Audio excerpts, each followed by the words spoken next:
L'efficacité du modèle optique tient de la dynamique de sa fameuse caractéristique, qu'elle pivote. Le miroir de la psyché illustre, efficacement, les fondations du tiers exclu et du tiers inclus.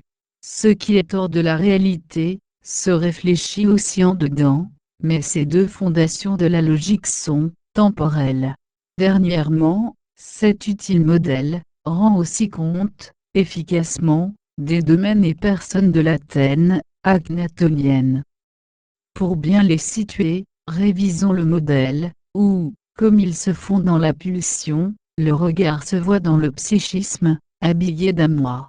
Cette image du moi apparaît parce que le corps projeté dans le cortex du cerveau, s'y condense en une image holographique. On appelle aussi cette image réelle et l'autre virtuelle.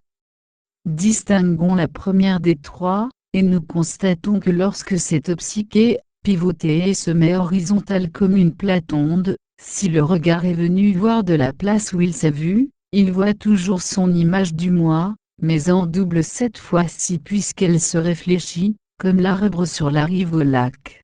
Ce que Lacan n'a pas précisé, c'est qu'hydrauliquement cette image est dédoublée, par la figure initiale réfractée.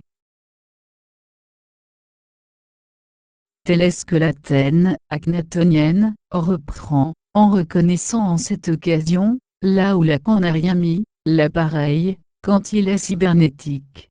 Ceci explique, troisièmement, qu'un des personnages, à l'attaque, interverti au départ, vase, et bouquet.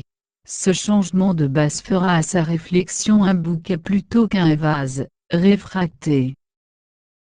C'est donc principalement une augmentation du schéma et une variation de base, qui font la distinction qu'apporte ce roman.